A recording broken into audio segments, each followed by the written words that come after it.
Thank you very much, PRONI, and thank you very much all for coming this afternoon. As PRONI has so ably said, my name is Manus Derry, and I work for the department. I'm an architect in the Historic Environment Division. Come on in, Fred, you're more than welcome.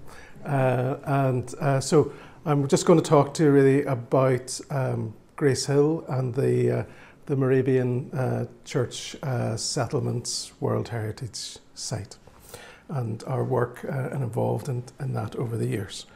So now comes the hard bit, whether the technology actually works and I can work out how to do it. So start off with the definition. Sorry, a lot of text here. This is probably the most texty slide you're going to see. So the United Nations Educational, Scientific and Cultural Organization, UNESCO, seeks to encourage the identification, protection and preservation of cultural and natural heritage around the world, which is considered to be of outstanding value to humanity. This is embodied in an international treaty called the Convention Concerning the Protection of Cultural, World and Natural Heritage, adopted by UNESCO in 1972. And what makes the concept of World Heritage exceptional is its universal application. World Heritage Sites belong to all of the people of the world, irrespective of the territory on which they are located. Now, in terms of the practicalities of it, each country can make nominations to an annual UNESCO World Heritage meeting, and under the convention, each country which is signed up to it must publish a tentative list of sites it intends to nominate, and they must renew that tentative list every 10 years. Now, Gracehill, County Antrim, has been lobbying for such protection since at least 2006, probably earlier. 2002, says a knowledgeable person in the audience. So well over 20 years, this idea of Gracehill becoming a World Heritage Site has been mooted. Now, Gracehill, if you don't know it, is a small village on the outskirts of Ballymena, and actually I would hazard that actually not many people in Northern Ireland do know it, because it's a thought only actually occurred to me recently. It's one of the few villages that doesn't have a main trunk road going through it, or did historically. So we've probably all been through a huddle at one stage or other in our drives across Northern Ireland, but unless we were actually specifically going there, we probably haven't been to Gracehill. It's not the sort of place you pass through on the way to somewhere else. Now, it was founded in 1759 on land purchased from Lord Charles O'Neill, the local landlord. It consists of Georgian buildings focused upon a central square with a church taking up one side and a graveyard behind. So in lots of ways, it's a very nice Georgian village, but what makes it of outstanding universal value to the world? It was the first conservation area created in Northern Ireland in 1974, but it's also a planned settlement of the Moravian Church, which from 1722 onwards created settlements across the world for its congregations, which reflected their organisation and philosophy. And if we look here, we can see that there's a central square, but there's also an axis which is running through and aligning with Galgorm Castle here in the distance, the landlord's house. If we look at the plan, we can see that line coming through the square, but actually there's a graveyard here behind the church, which also aligns on the square. Now, the Moravians had a particular approach to how they developed religion and how they worked and lived together. And a key thing that they had was they had communal houses. So they had unmarried women live together in a house together. Unmarried men lived together in a house together. Widows lived in a house together. And in actual fact, in HERoNI, there were 7 different groups, the original settlement of people living together and defined in a particular way. So there was a very strong communal emphasis and a communal ethic in how this religion was organised and how it then reflected in the architecture of the space. So the other thing very well represented in Gracehill in particular is this idea of a gender axis. So women and men sat in opposite sides of the church, which is probably not unusual in an Irish context. Many other religions also did the same up until recent times, but women and men sat on different sides of the church, but also there were different doors into the church for women and men, and in the graveyard women and men were buried on either side of the central axis, and the communal houses, the men's house was on the men's side of the axis, and the women's house was on the women's side of the axis. So a very strong gender separation reflected in the plan of the town, of the village.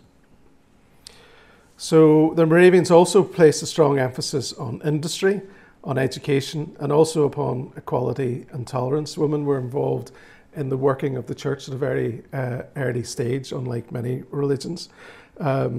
They also tended to both sides in the 1798 rebellion, as first the garrison and then the rebels lost the upper hand. And the congregation, as a Moravian congregation, remains active in the village, though people don't now live in those separated conditions.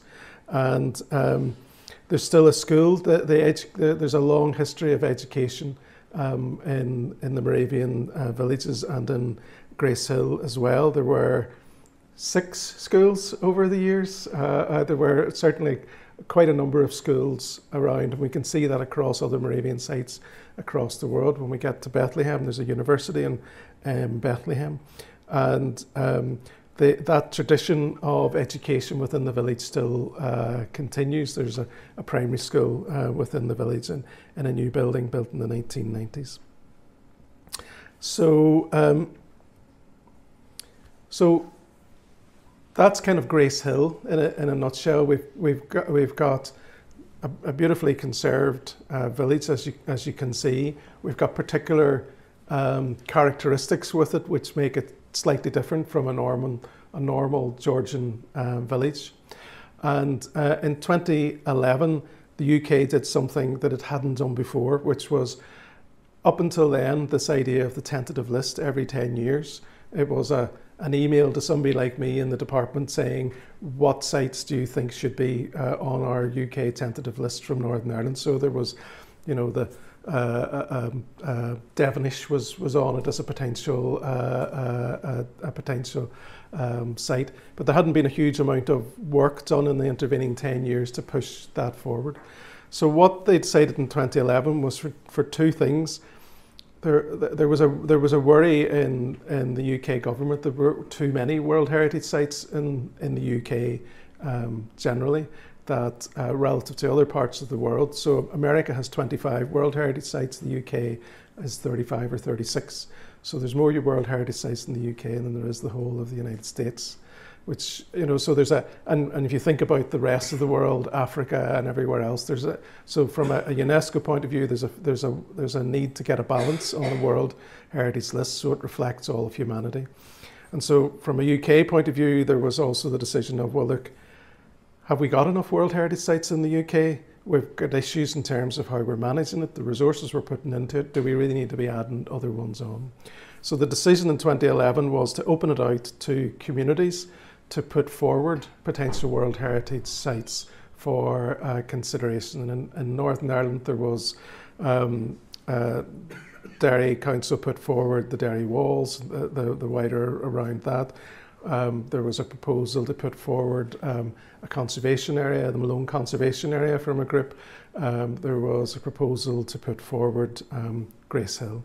So, and then there was a proposal to put forward Navan Fort along with the Royal Sites of Ireland, the Kingly Sites of Ireland by Armagh.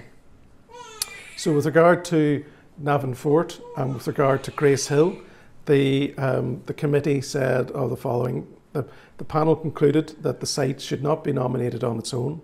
They advised the government should consider adding Gracehill Conservation Area to the UK tentative list. Firm proposals for a transnational nomination will be developed, provided that it can be demonstrated that the site would make a substantial contribution to the outstanding value of the series as a whole. So what the UK panel said is, Gracehill's very nice, but it doesn't stand on its own as a World Heritage Site.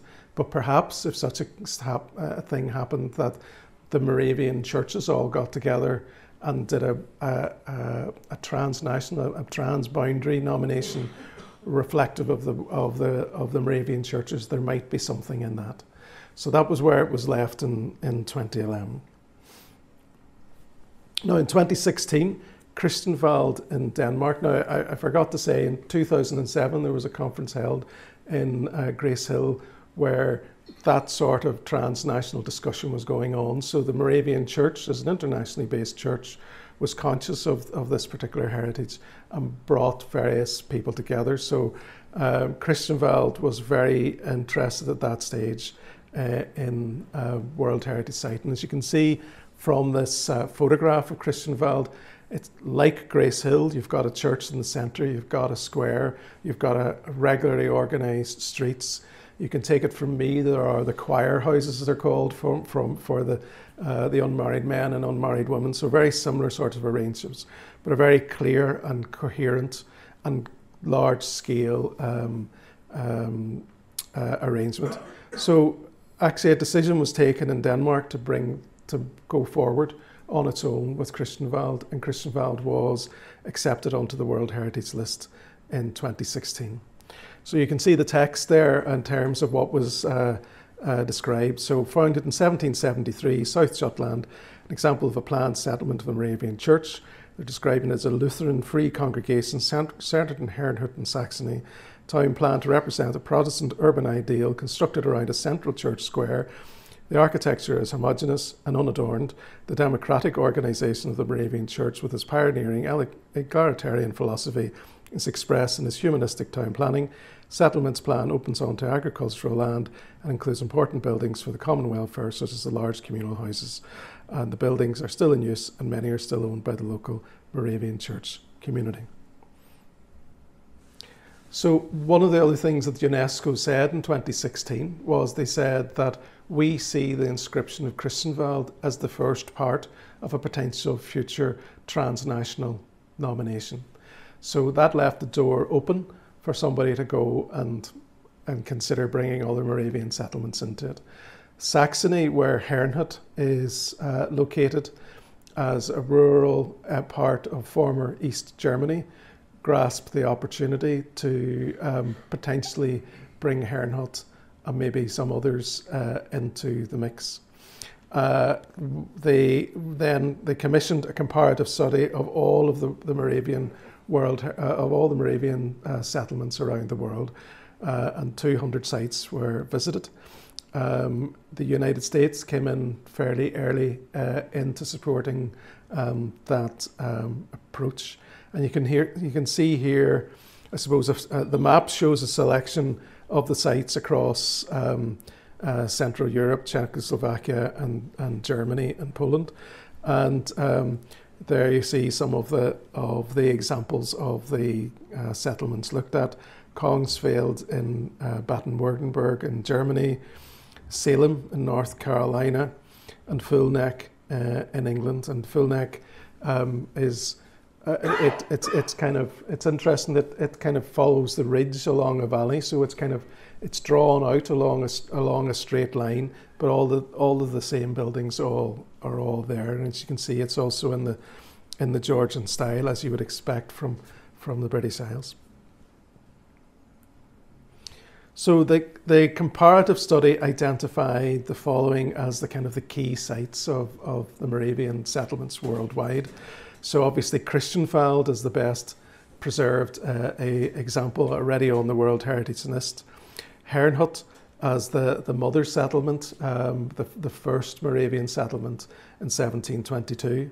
Bethlehem as the first settlement in North America, and also the focus for a lot of the evangelical work that was carried out in North America. And Gracehill in Northern Ireland as the best example in the British Isles, the only planned example of a Moravian settlement on the island of Ireland. And you can see the relative dates of those buildings there, or those settlements. So HERoNI then described or translates as under the Lord's watch. So HERoNI really was the original settlement of the Moravian Church. So the Moravians pride themselves as being Protestant before Protestantism was invented, in that they predated Luther. So they were originally a sect within the Czech lands, and they came together as a unity in the 1450s. But obviously there was the 100 Years' War, 1620. There was the re-Catholicization of the Czech lands when Austria, the Austro-Hungarian Empire, won, or the Holy Roman Empire as it was known there, won that particular war. So in effect, the Moravians became Protestant exiles from Moravia, and had to almost kind of biblically walk the world for 100 years, never mind 40 years, walk the desert. And eventually they ended up here in HERoNI, where the local Count Zinzendorf, welcomed them in and allowed them to form a settlement here. So this then was called, the original Moravian church was called the Ancient Unity, and this was called the New Unity, the Unity of Brethren. And they then created this settlement here in HERoNI. So you can see from the World Heritage Map that I've shown there, there's Count Zinzendorf's manor off to one side, and then there's the settlement itself. So there was originally a settlement, a main road, and there were artisans, but that then was expanded around, and that was where the Moravian ideas were developed. So you had the original Moravians with their Moravian philosophy. Then you had Pietism, which was a dominant philosophy within the Lutheran Church in Germany at that time. And then there was Count Zinzendorf himself, who was very influential in the development of the religion. So that all kind of came together to form the New Unity and to form the ideas behind the New Unity. And you know, these ideas of communal living. Originally, it was associated with the Lutheran Church, and so they created this new building type in the village called a Gemeinhaus, which was effectively a meeting room where they all came together, because they went to the Lutheran Church in the nearby town on a Sunday. So then they met during the week in the Gemeinhaus, which was kind of like an upper room, a very simply unadorned space, and a lot of their ideas of connection and unity developed from that. So you can see here the plan of HERoNI has largely not changed from those early times. There's the central square. Unlike in Gracehill, the graveyard is off to one side rather than in axis. The church is at the centre of the square. So over time, the church was allowed to have bishops, and so that almost kind of cemented its drift away from the Lutheran Church. So the bishops within so they then developed a church form for the building upon the form of the Gemeinhaus. So the church here is at the centre of the plan, and the choirs around that. So here's the interior of the church, and as you can see, it's a big white space, big rational space. No stained glass, reflects kind of an approach to religion, which is no smokes and mirrors. It was all very democratic. The idea of there was this emphasis on drawing lots to understand God's will. So sometimes the church wasn't, the church in Gracehill was delayed for a number of years until the lot was drawn to say that the church could be built. And there was this tradition of keeping diaries of the church ministers, which maintain up to this day. So we've got a great archive to understand what happened in these places over those last 200 odd years. And then the church in the centre of the space. The widow's house, the huge example, the huge size of these communal dwellings in HERoNI reflect the fact that HERoNI, as the central space, was also a place where people maybe were trained and then left there and went to other places. God's Acre, I forgot to point out in Gracehill, this idea of the graveyard where there's everybody's united in death, and so there are no memorials that stand up. All the memorials are all laid down on the ground, and there used to be this suggestion that the Moravians buried people standing up because of the flat things, but it's the people are buried in the normal way, but it's just that the gravestones are all so there's this idea of a democracy in death. And also in HERoNI there are then buildings like this one, kind of central Moravian buildings that are a little bit more grander than are in some of the other places. HERoNI, however, was largely destroyed at the end of the Second World War, so it survived intact at the end of the Second World War, and then the Red Army came through and kind of torched the place just in 1945. So a lot of the buildings and the church had to be, the shell was there, but the interiors were gone, and their original Gamein house was lost in that as well. So Bethlehem then is the United States, and we can see here the central buildings of Bethlehem. So you've got the Gamein house here. This is the Moravian, the later Moravian church. There's a small church here, and then that was built as an extension. There's the God's Acre is up here to one side, so again it's not on an axis, but in Bethlehem there's a very strong axis between women and men functions. So the women's house and the widows' houses are to this side of the church. The men's house is here, and then the industry is to the men's side of the plan. So the Gamein house in Bethlehem is fascinating. It's a 5-story high log cabin, so it still exists. And they've got this wall pulled apart where you can actually see the logs. So outside it's just clapboard building, looks like an ordinary building. Inside it's plastered, you would never know, but actually it's actually built of logs, and it's survived that long. And there's a great curve on the centre of that beam going across that room. And I have to say, it just makes me think of all the times I was in a room like that where a developer was saying, look, Manus, it's got to go, look, it just can't stand up. But it's been there since the 1750s. Back one.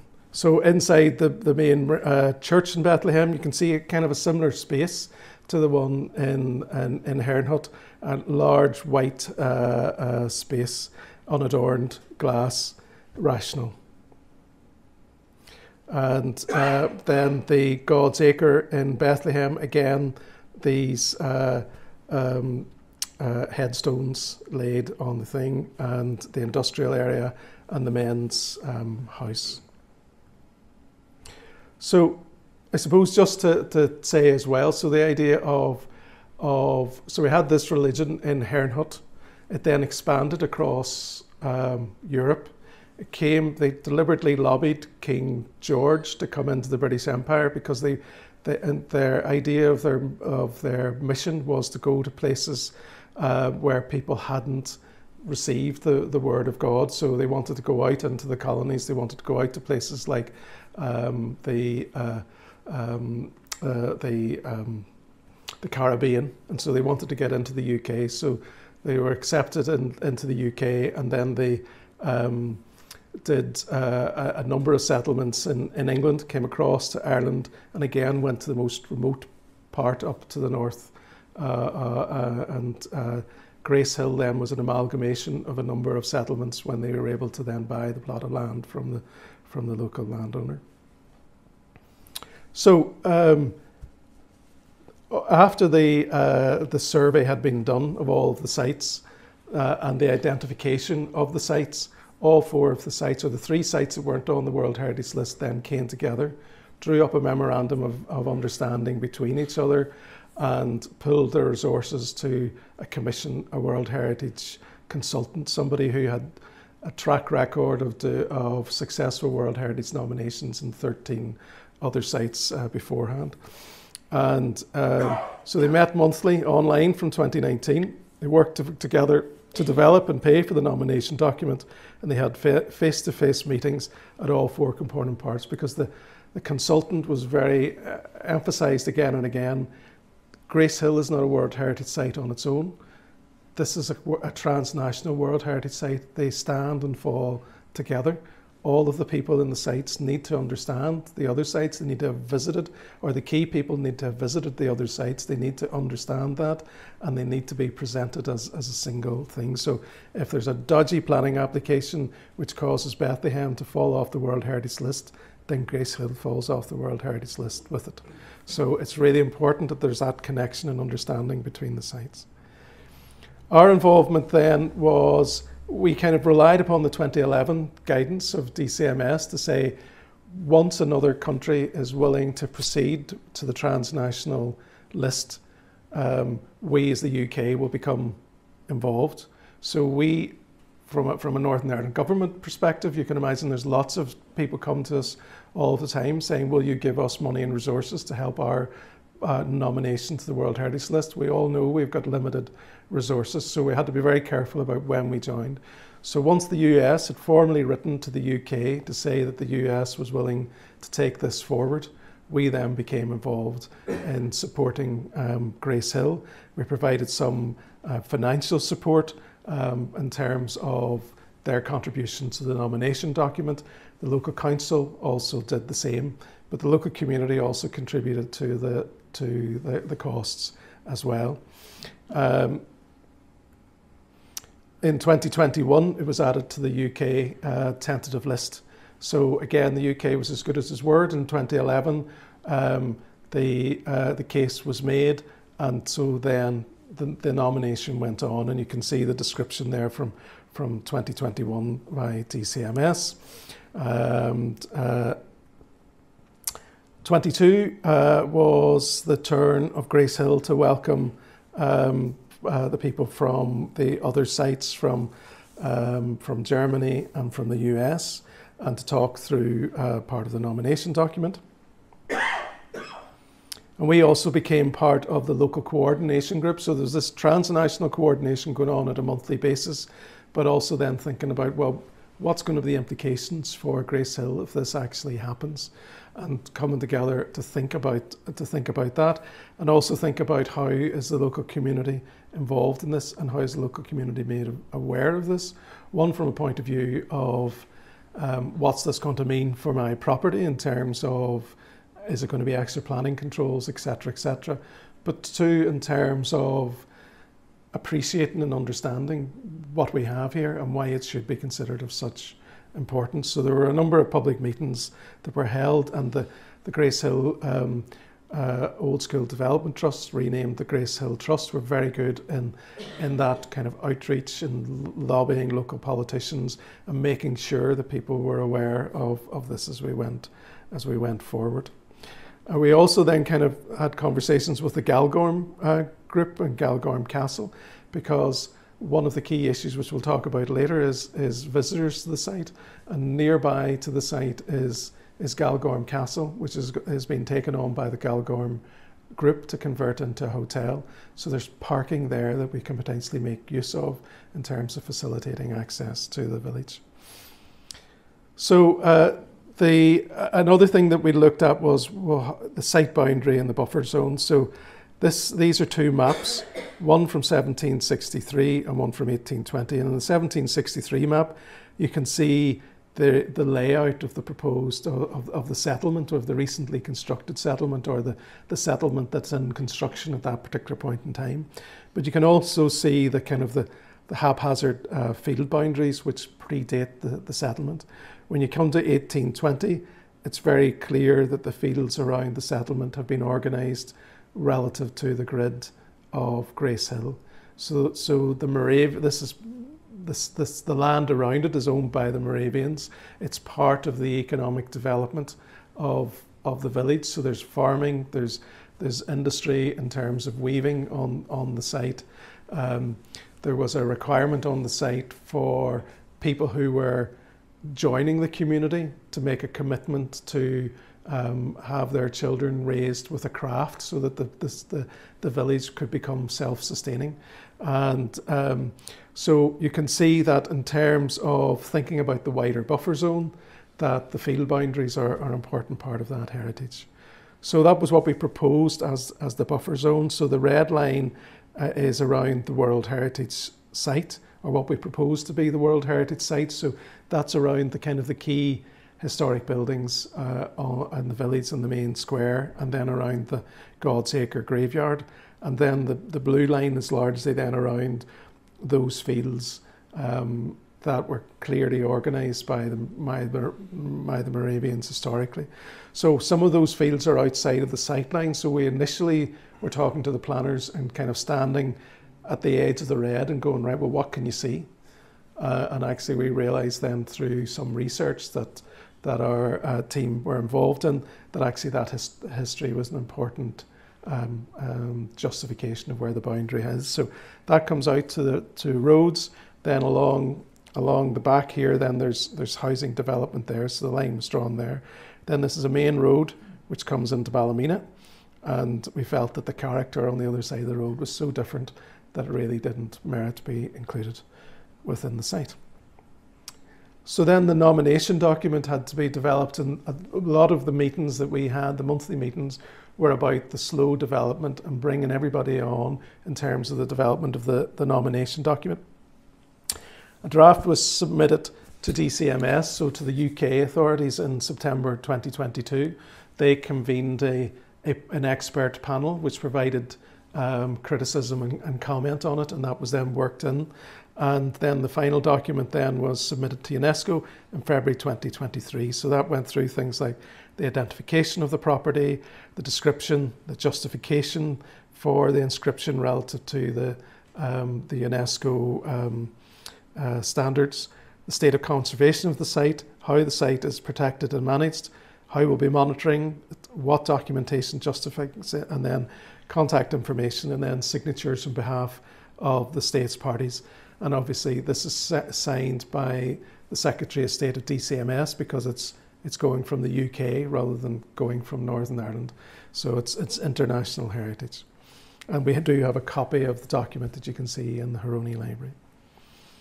Planning controls, there's an overall policy, a Northern Ireland policy with regard to World Heritage, but obviously as this is now an inscribed site, then there will be local policies associated with it in the local development plan. The current local plan really is too far on for that to be incorporated into it. So the new policies will be added as an addendum to it. But we've worked through in terms of the community engagement to ensure there's no surprises with regard to those policies. Those policies are really reflecting the general policies, and in reality, they're not really bringing a huge amount more of protection because the site already is a conservation area. Most of these buildings are already listed buildings, so a lot of the controls that would come with World Heritage designation are largely there. So what's so important about the Moravian settlements? So this is the argument that was put forward. So the Moravian Church had spiritual, societal and ethical ideals that aimed at the creation of an intentional religious community. These found expression in a distinctive style of town planning and architecture. The Church developed distinct building types, including a particular type of Gemeinhaus, congregation building, choir houses, and a distinctive God's Acre cemetery placed nearby. The Church was influenced in its planning decisions by ancient and biblical concepts of the ideal city and by ideas of equality and social improvement. It invested in schools and medical facilities, open space, and agricultural and industrial developments. The Church was also active in missionary activity spreading across the world and aspired to an ideal of a universal fellowship of believers cutting across all boundaries of nationality, ethnicity, gender, culture, and class. The selected group are considered to illustrate the origins, evolution and global spread of the Moravian Church settlements during the 18th and early 19th centuries. And I suppose you can see in the settlements that I've described, in Herrnhut coming together and trying to get it and developing it. You can see in Bethlehem things like the gender axis coming in and coming together. And you can see then in Christianfeld and Gracehill the kind of the outworking of those ideas into very formalised plans. Because they all still have an active Moravian church, they're also considered to represent a continuing religious heritage and to represent the spiritual investment of many generations sharing a common set of values. Gracehill, in addition to its high status of preservation and existing congregation, also holds the archive of the Moravian Church in Ireland, and this includes diaries kept by each minister at Gracehill since its foundation, and that's a unique record. So what's important about Gracehill? So it's got this ideal plan with a bisecting gender axis. It has all the typical buildings of a Moravian settlement. It has a high state of preservation in the Georgian style, and there's been a lot of good work that's been done by the community over the last 20 years to get it to that stage. In particular, the central square was overgrown 20 years ago and has now been completely restored. The pond in the centre restored, overhead electrical cables now underground. So you can't underestimate the wider impact of that community work beyond the work to individual historic buildings. It's got God's Acre Cemetery aligned on plan. It's got its detailed archives, and it's also got an active Moravian congregation. So that history, that tangible heritage continues. So management then, how are we going to manage these sites? So there's an international management plan which was submitted to UNESCO as part of the nomination documents that describes the OUV, it describes an international management system, vision, missions, aims and objectives, implementation and monitoring. It looks very complicated, but actually it's really simple. At the top we've got UNESCO, then we've got the state parties, which in our case is Historic England, represent us as our state party at UNESCO meetings, and we have good liaison with them. But they then meet as state parties with Germany, the UK and Denmark once a year to look at the overall site and get reports from us. There's the Transnational Coordination Group, which meets monthly to talk about the wider sites, and then there are the local management groups at each of the sites. So the international plan work areas: cooperation, protection, communication, education and research.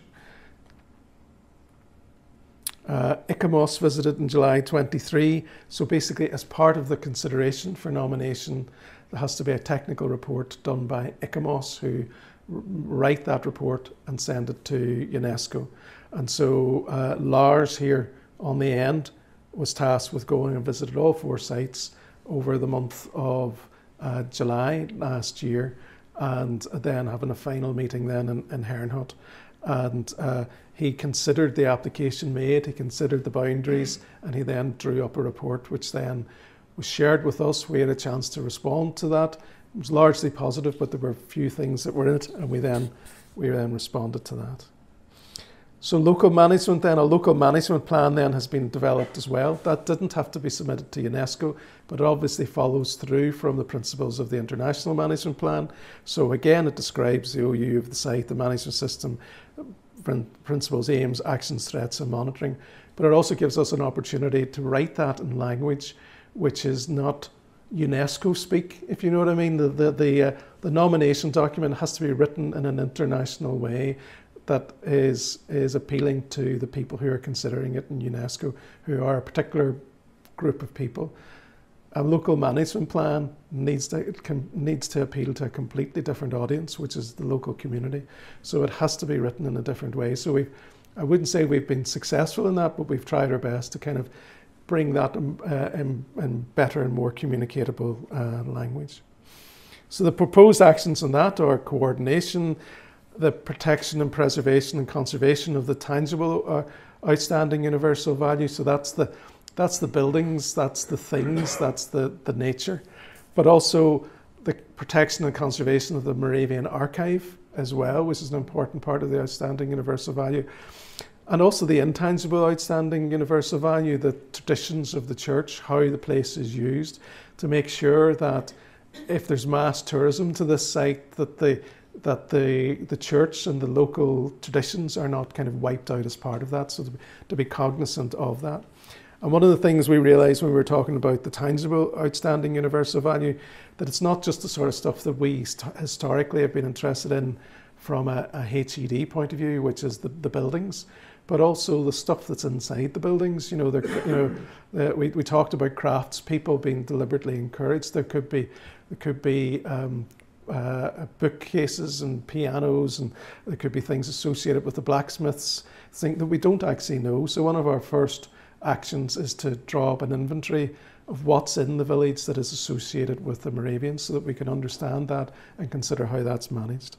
So then communication, education, research and monitoring, and then mitigation of threats, tourism management, sustainable development around the site, and then climate change, its mitigation and adaptation.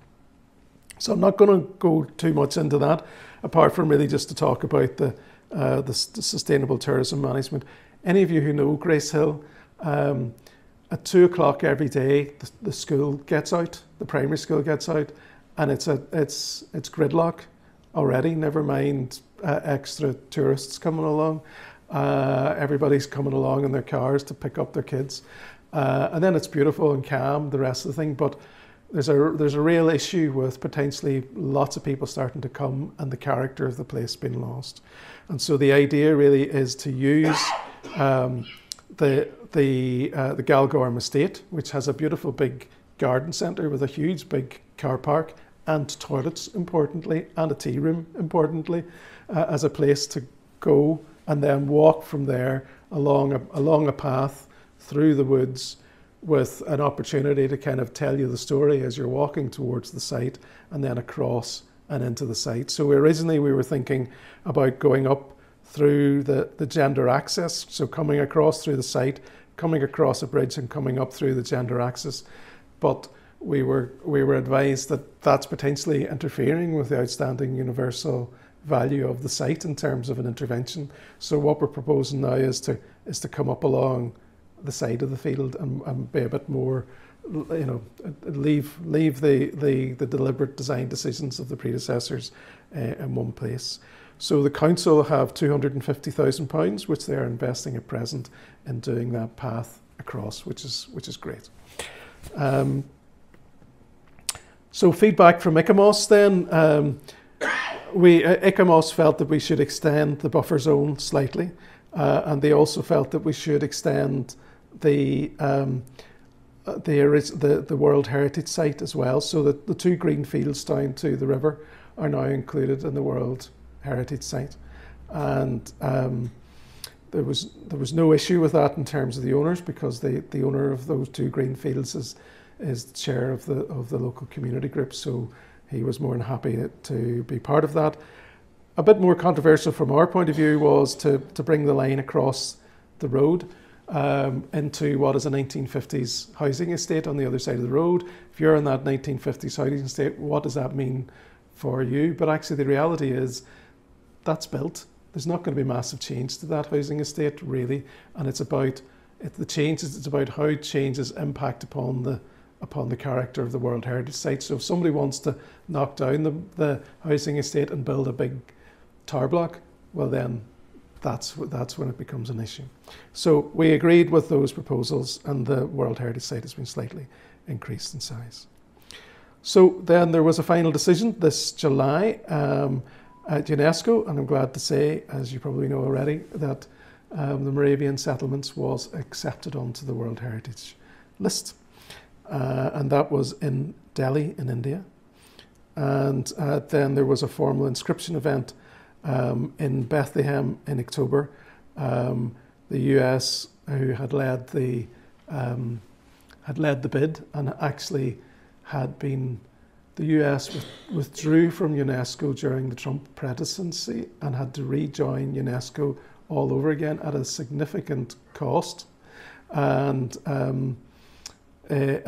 so it's just got in time. What can I say? They're probably going to pull out of UNESCO again. But the US administration pulled out a very high level attendance at that event. So where next? So a joint website has been published. So that's the start of this joint idea of joint marketing across the whole single site. We need to manage the increase in visitors. We need to publish the local management plan. We need to do the addendum to the local development plan, develop the new access route. We need to employ a local manager for the site. One of the requirements of UNESCO is that a manager be employed for World Heritage sites. So us as HED and the local council are going to go 50-50 to support the employment of a manager for the site.